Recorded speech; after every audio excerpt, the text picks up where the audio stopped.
Bonjour et bienvenue dans Watch and Work. Watch and Work est une série de vidéos de services produites par Contitech à l'attention des mécaniciens automobiles. Ici, vous apprendrez à remplacer une courroie de distribution sur toutes sortes de moteurs facilement, rapidement et en toute sécurité. Ces vidéos présentent à tous les réparateurs professionnels les différentes étapes clés de cette intervention. Je m'appelle Stéphane Meyer et dans chaque vidéo, je vous présenterai un modèle de moteur différent.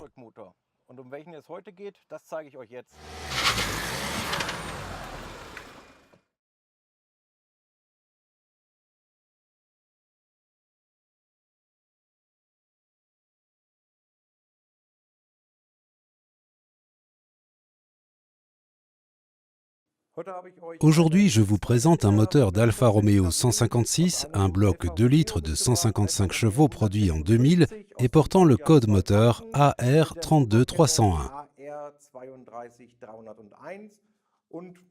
Pour ce moteur, nous avons besoin du kit de pompe à eau CT877WP1 et du kit de courroie d'entraînement CT970K1 pour arbre d'équilibrage. Pour une plus grande facilité de montage, vous disposez des outils suivants fournis par le constructeur. Quelques opérations préliminaires doivent être réalisées avant de procéder au réglage des repères d'admission et d'échappement. Commencez par déposer la poulie de vilebrequin et le carter de protection de la courroie de distribution, puis le faisceau d'allumage et le couvre-culasse.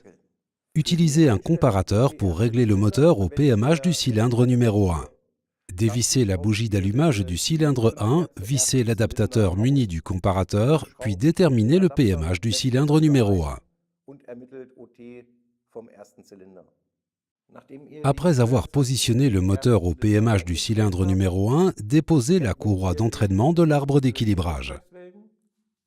À l'aide d'une clé de 10 mm, desserrez l'écrou à l'arrière du galet tendeur.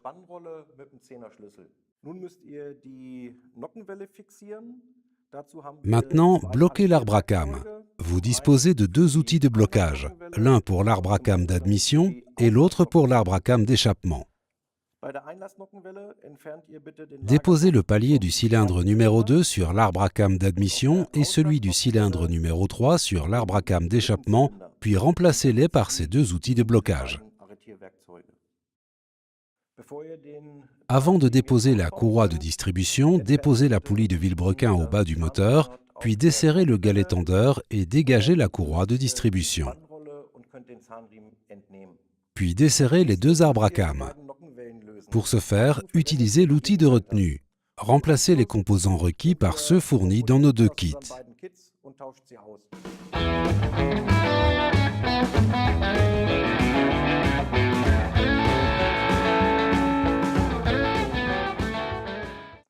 Faites bien attention lors du montage du galet tendeur. Vous avez ici un évidement et là un ergot sur le moteur.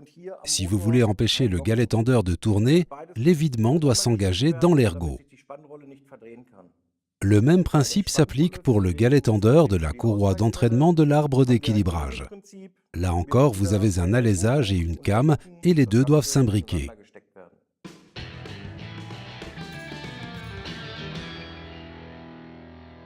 Pourquoi il ne faut surtout pas appliquer du mastic-colle ou de l'adhésif supplémentaire sur une pompe à eau? À chaque fois que vous avez un joint, qu'il soit en liège, en métal ou en caoutchouc, vous ne devez appliquer aucun mastic-colle supplémentaire.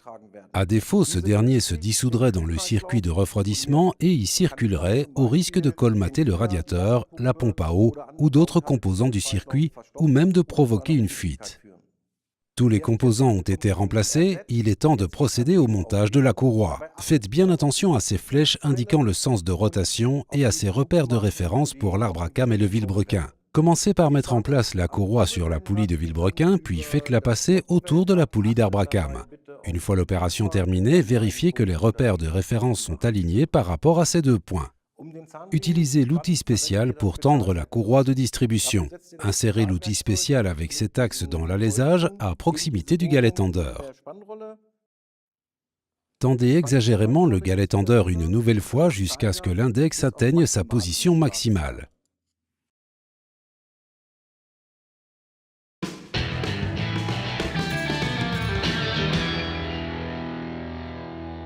Pourquoi est-il important de tendre exagérément la courroie au départ? Nous avons affaire à un caoutchouc tout neuf. Les dents en caoutchouc étant larges, elles doivent au départ s'adapter à la poulie. En tendant exagérément la courroie, nous tirons sur les dents en caoutchouc de manière à ce qu'elles s'engagent dans les poulies. Ainsi, le caoutchouc s'adapte aux poulies, ce qui évite qu'il ne se tasse ultérieurement. Faites maintenant accomplir 2 tours au moteur dans son sens de rotation, puis réglez correctement les repères d'admission et d'échappement et la tension de la courroie. Une fois les repères d'admission et d'échappement en position pigée, rectifiez la tension de la courroie. Desserrez l'écrou du galet tendeur, puis tournez le galet tendeur jusqu'à ce que l'index et l'alésage soient alignés. La courroie de distribution a été montée. Maintenant, serrez les poulies d'arbre à cames à l'aide de l'outil de retenue, puis déposez les outils de blocage et le comparateur. Montez la courroie d'entraînement des arbres d'équilibrage. La première étape consiste à reposer la poulie de vilebrequin. Lors du montage de la courroie, veillez à respecter les flèches indiquant le sens de rotation et les repères de référence. Les repères de référence correspondants se trouvent à ce niveau sur la poulie. Cette encoche doit être alignée avec celle située à l'arrière du couvercle. Une encoche se trouve sur la poulie de vilebrequin et l'autre sur l'arbre d'équilibrage. Commencez par monter la courroie en alignant ce trait situé en arrière des flèches avec le repère figurant sur cet arbre d'équilibrage. Puis poursuivez le montage de la courroie dans le sens des aiguilles d'une montre en respectant les autres repères de référence. Utilisez cet outil spécial muni d'un alésage pour tendre la courroie double denture. Faites correspondre cet alésage avec cette came située sur le galet tendeur. Tournez l'outil pour tendre la courroie. Tournez l'outil spécial dans le sens des aiguilles d'une montre jusqu'à ce que ce point sur le galet tendeur soit aligné avec cette pointe.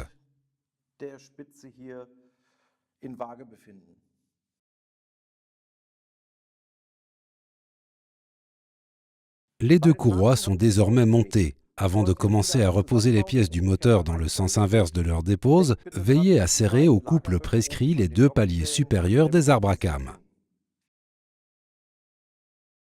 Il ne vous reste plus qu'à vérifier que vous avez remonté toutes les pièces. Respectez les instructions du constructeur et plus particulièrement les couples de serrage. N'oubliez pas, à trop serrer une vis, elle finit par casser. N'oubliez pas non plus notre label qualité. Appliquez notre autocollant dans un endroit parfaitement visible du compartiment moteur afin que le client puisse voir que vous avez monté un produit de qualité.